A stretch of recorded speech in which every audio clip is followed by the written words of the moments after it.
Hombres y mujeres del mundo, hoy deseo conversar contigo sobre una diversidad de pareceres, de sujetos, de temas. Quiero dejar que el tiempo me lleve y buscar de qué voy a hablar contigo. Fíjate. La semana pasada fui afeitado del coronavirus, lo que nunca me dio en aquellos momentos difíciles. Y ya el coronavirus en una persona de mi edad, que voy a cumplir 77 años, según dicen, da más leve. No sentí en sí dolor de cabeza ni nada. Pero tuve una semana para distraer la mente, para dejar la mente correr. Y entré a ese mundo de YouTube. Ese es un mundo que te ofrece maravillas en el conocimiento, en la ciencia, en el saber humano. Pero es un mundo que también te introduce a una variedad de programas, de esos programas de hoy, donde supuestamente hay debates. Y observo cómo se juega con el ser humano, cómo se maltrata a la persona. Y observo que se cae como en una masturbación de dejar la mente vagar, dejarla correr sin tener un marco definido de las palabras que se le dirigen al pueblo, cómo educar, cómo motivar la toma de conciencia de una persona, cómo conocer el pro y el contra de cada accionar y cómo conocer la verdad o la mentira sobre determinados sujetos. Y eso me ha llenado de mucha tristeza, porque siento que al pueblo no se le está llevando a pensar, en analizar, en buscar la verdad por sí mismo. Pero uno ofrecerle las condiciones y la viabilidad para que ese pueblo pueda entrar en un autodebate, en un debate en sí mismo, introducirse en las contradicciones que brotan de la sociedad y poder salir con conclusiones claras y precisas y con conciencia. Siento que gritamos y no le hablamos a un pueblo para despertar la toma de conciencia de por qué y para qué nació cada ser humano.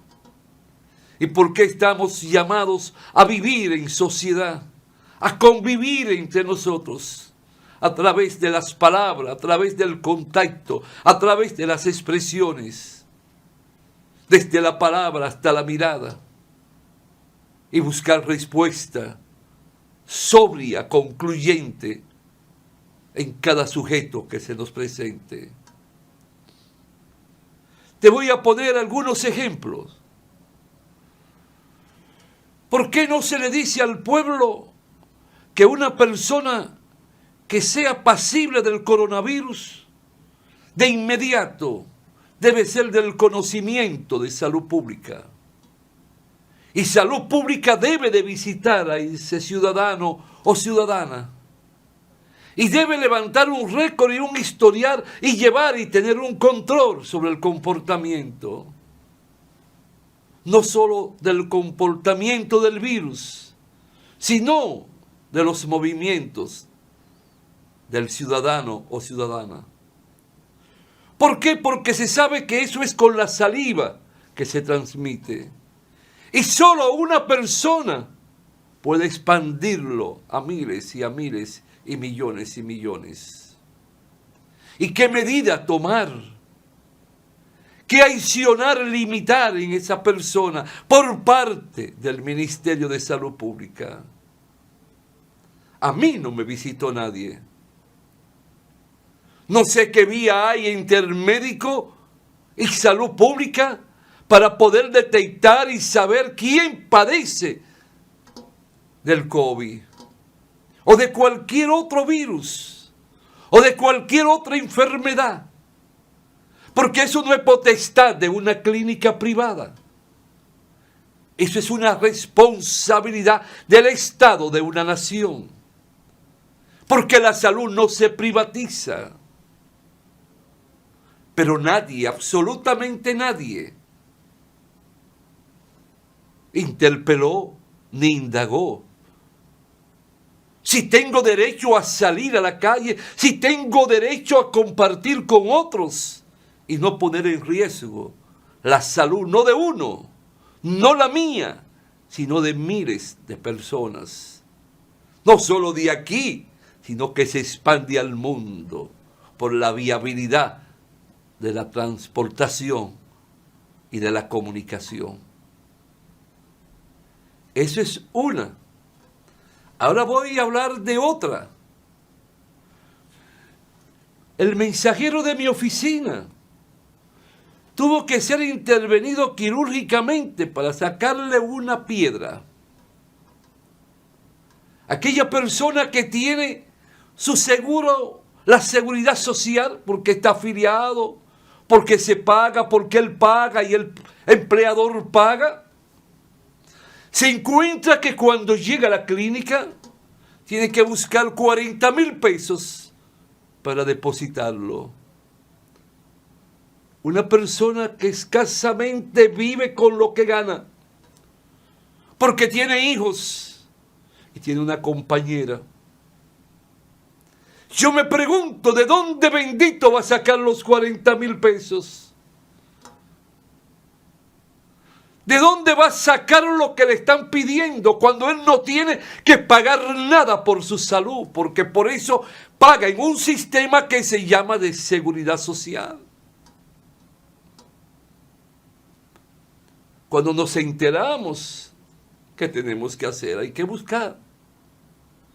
Pero cuando llega la factura de la clínica, ese trabajador no tiene que pagar un solo centavo en un auténtico y real sistema de seguridad social donde está la responsabilidad directa del Estado a través del gobierno.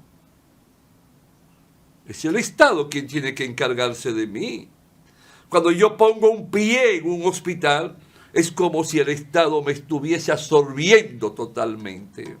Pero no, tenemos un sistema privatizador, donde hay negociaciones con empresas particulares, con clínicas, con compañías de seguro.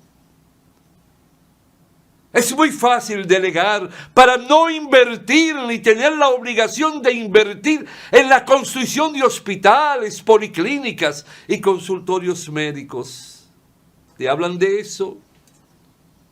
¿Se detienen a compartir contigo sobre eso? ¿Y a qué tú le quieres dar más importancia? ¿A intriga? ¿A chisme? ¿O que te enseñen a pensar? ¿O que te provoquen, peleen contigo, te motiven? ¿A que busques respuesta? ¿A que aprenda a defender tus derechos? Que no siga el camino sin saber por dónde anda y cómo anda. Porque eso es lo que tú haces. Y eso es lo que yo hago. Porque también formo parte de ese mundo ya viciado. No.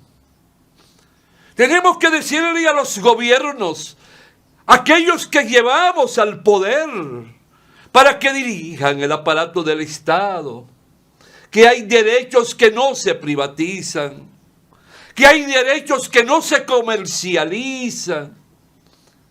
El derecho al agua, el derecho al aire, el derecho al oxígeno, el derecho a la energía eléctrica, el derecho a saborear y sentir el medio ambiente, los ríos, el mar, el océano.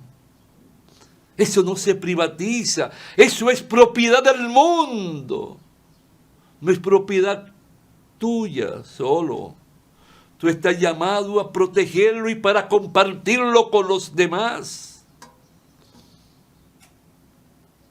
Nadie te habla de eso. Nadie sabe cómo camina, ni qué se hace y qué no se hace en medio ambiente. No se sabe qué política existe. La política de la vida, de sembrar la tierra, de amamantar el desarrollo de cada planta, de cada árbol.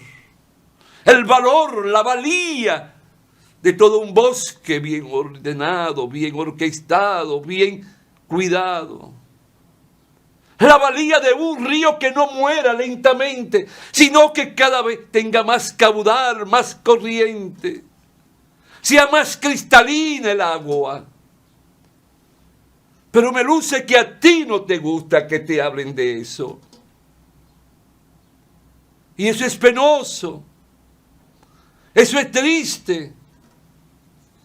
Por eso salgo de esta semana lleno de tristeza. Porque siento que no vamos bien. No un gobierno, no un partido. No vamos bien ni tú ni yo.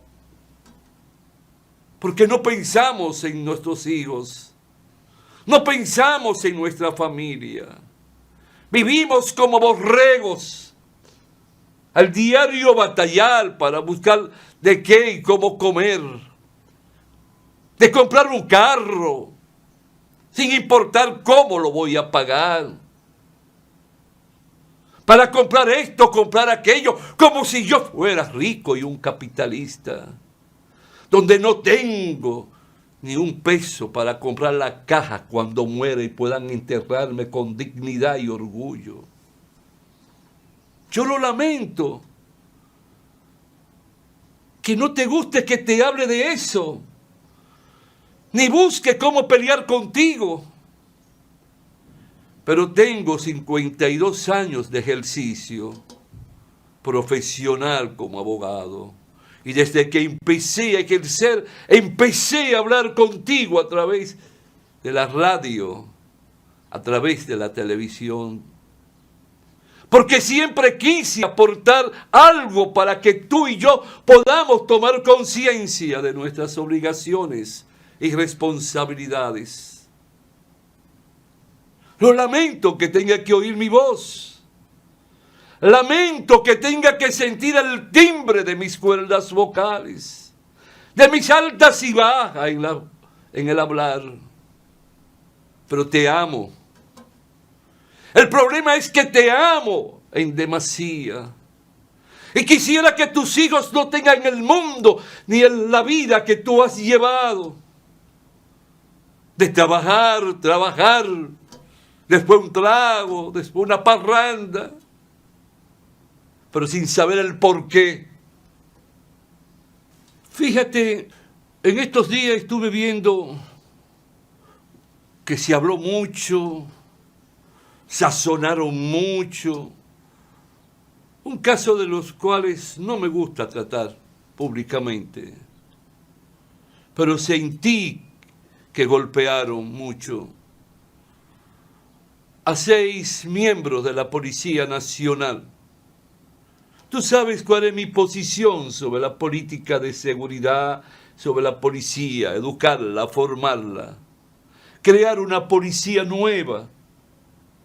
Ningún gobierno, ningún partido político que haya tomado el poder en nuestro país tiene moral ni fuerza alguna para criticar ni opinar, porque ya han transcurrido más de 60 años después de Trujillo, y ningún gobierno ha provocado la transformación total de la Policía Nacional. Pero tengo que reconocer que a la policía han llegado jóvenes de valía.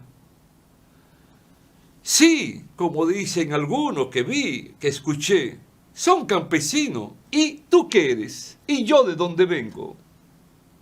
Sí, son analfabetos. No saben leer ni escribir muchos. Y por tanto tal vez no saben pensar ni razonar. Puede ser que sea cierto. Pero tú le has pedido a los gobiernos que se preocupen, se ocupen en formarlo, en enseñarlo y buscar que sean jóvenes bachilleres. con formación y con conciencia política y de pueblo y de patria. Pero vi los videos. Y cuánta tristeza me ha dado el que hayan querido enjuiciar a esos 6 policías. Porque una bendita persona vino con soberbia y prepotencia, creyéndose que tiene el poder en sus manos. Los quiso humillar, pero no pudo. Los quiso pisotear, pero no pudo. Según reaccionaba esa persona, los policías reaccionaban con decencia, con educación. Quieren criticar que la esposaron, pero había que someterla a la autoridad. La policía simboliza cuando tiene conciencia y conducta, como lo hicieron esos 6 policías. Simboliza la dignidad y la autoridad. Encarna la autoridad, encarna la ley. Yo viví en Europa. Yo he estado en los Estados Unidos, en varias ciudades y estados. Conozco sin jaltancia Asia, sus países más importantes. ¿Y sabe cómo actúa la policía francesa cuando un ciudadano se le revela o hace un poquito de fuerza? Ahí está la perrera, que es la guagua de la policía. Lo cogen por el fondillo y lo tiran. ¿Sabe cómo reacciona la policía norteamericana cuando alguien se atreve a jugar con la autoridad del policía? Ni te imagines. Y a esta persona, porque la esposan, porque se vuelve rebelde, se vuelve aguerrida, y hay que someterla a la violencia, a la autoridad, al respeto, obedecer. Y quieren entonces la Procuradora General de la República, que encarna una autoridad, o la autoridad, someterlo a una investigación y después quererlos llevar a una medida de cohesión. Son campesinos. ¿Y tú? Yo me siento orgulloso de venir del campo, de haber vivido 16 años de mi vida en el campo. Conocí la letrina, conocí el agua del río para beber, para bañarme, pero conocí el paraíso terrenal de la bondad y la dulzura y el encanto del campo y de los hombres y mujeres y de los viejitos del ayer, de aquellos que a los 35 y a los 40 años ya estaban llenos de arrugas. ¿Qué malo tienes el del campo?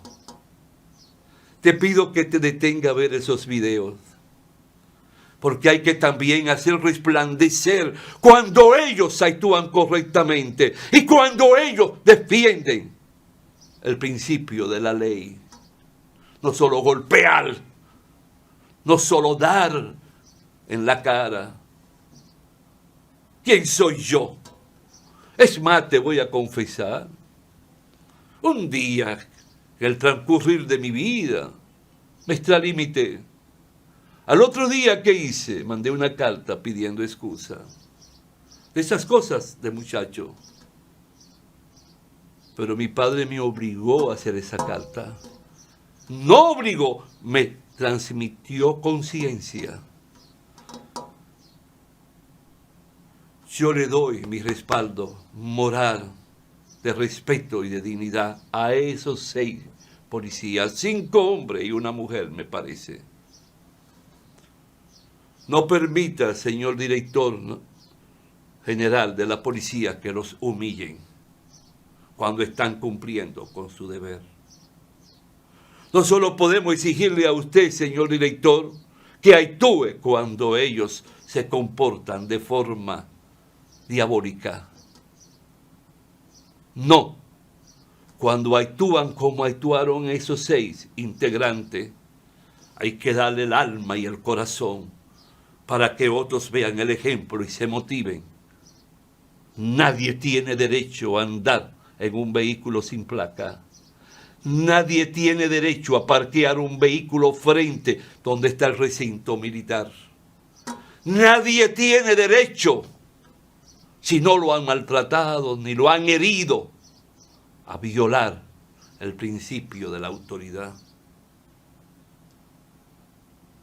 Entonces, esas cosas me ponen a pensar, ¿por qué no le decimos a un gobierno: ve estableciendo los resortes, los mecanismos, las normativas para ir fraguando una auténtica y real policía, donde se le paguen sueldos dignos? Ahí retorno, cuando hablo de sueldo digno, a lo que te hablé de los hospitales. ¿Por qué no es el Estado el que da todo el servicio? Y con eso que se paga por el seguro, puedan pagarle buenos sueldos a los médicos y trabajar por contrata 6 horas al día. Y tener equipos de médicos bien pagados, con las condiciones, la solvencia. Ver el ejemplo en México, en Inglaterra, perdón. Ver el ejemplo en el Canadá. Comparar. ¿Por qué otros lo han logrado? Porque han dado el salto. Pero tenemos que decirte siempre el por qué y para qué. Tenemos que transmitirte dónde están las respuestas y tomar conciencia para luchar por esas respuestas. No seguir hablando por hablar. No tomar las ondas hertzianas para poder educar, poder concientizar a un pueblo. No te imaginas lo que se puede lograr con el YouTube. Hoy desperté y lo primero que hice fue poner el discurso del presidente de África del Sur en un cónclave de los africanos con los europeos. ¿Qué discurso? Ustedes nos ven como mendigos, pero nosotros exigimos igualdad y respeto de tú a tú como Estado soberano. Eso es lo que te invito a que busque. Hay buenos libros en el internet que tú puedes motivar a tus hijos a leer lo que tú no pudiste hacer cuando niño, ni adolescente, ni cuando ya adulto. Transmítele a tus hijos que deben de leer, deben cultivar su intelecto, deben buscar ser diferente a lo que fuimos nosotros o hemos sido. Yo recuerdo cómo mi madre nos ponía a su alrededor a los 10 a oír por la emisora el Santo Rosario. Y recuerdo cuando terminaba, cómo mamá nos hablaba, cómo papá nos hablaba de ese gran escritor francés de nombre Víctor Hugo, de una obra que tiene por título Los Miserables. Cómo nos hablaba de otro gran escritor del momento, de nombre José Ingeniero, sus libros. Cómo papá, él mismo se ponía a leer en voz alta para que sus hijos escucharan. Eso influye en cultivar el honor, cultivar la dignidad. Hoy he querido ser diverso en el hablar contigo, porque no te puedo negar. Cuando vengo aquí a grabar para hablar contigo, tomo tiempo para preparar el tema y hasta por escrito lo traigo porque tú me mereces respeto. Pero hoy tengo tanta tristeza contigo y conmigo mismo que he querido dejar que todo brote, que todo pueda salir espontáneamente de acuerdo a pasajes que nos vemos. ¿Quién te dice a ti que un anciano cuando va a cruzar una calle tú tienes que ayudarlo? Ya en las escuelas no se habla de eso. Ya en las escuelas no se le dice a los niños el valor y el significado del amor a la madre, al padre, a los abuelos, a los viejitos. El decirle papá te amo, mamá te amo. Y el padre decirle te amo, mi hijo. Te puedo confesar que el sábado estuve con mi segundo hijo, que vive y ejerce la profesión en la oficina de la capital. Y no te voy a decir lo que él me dijo de su padre, pero te puedo decir que le dije en el trayecto, te amo, mi hijo. Tus hijos son mis hijos. Y quiero saborearlo mientras vida tenga, porque sé que no me queda mucho. Ese es como tú aportas, como tú creas, como tú da amor y busca amor. No nos amamos porque nos hemos vuelto individualistas. Solo trabajar como animales irracionales, sin saber por qué ni para qué, porque estamos imbuidos de que hay que pagar las deudas y hay que buscar cuarto para comprar los libros, pagar los colegios, porque no somos capaces de unirnos, hablar, intercambiar y comprender que todo eso es responsabilidad de un Estado para ofrecérselo a través de su gobierno a un pueblo. Pero nos hemos vuelto individualistas. Ya no pensamos ni en el vecino. Ya no nos importa ni nos interesa si escuchamos el sonido del gemido, del grito de la criatura de 6 meses, de 1 año, a las 2 o las 3 de la madrugada, pero yo tengo leche en la nevera. No me importa si él tiene o no tiene. ¡Qué desgracia! Fíjate, te pido perdón, porque hoy se puede sentir que no he desarrollado un sujeto como tal y he estado disgregando. Pero si no te gusta lo que te puede entrar en @juliancerulle.com, Cerulle con una R, doble L, SERULLE, y dime, no me gusta eso que usted me dice. Pero si te gusta, si lo comparte, entonces díselo a otro y júntense después a dialogar. Amamantemos la familia, la amistad, a través del amor, la conciencia, la concordia, la lealtad.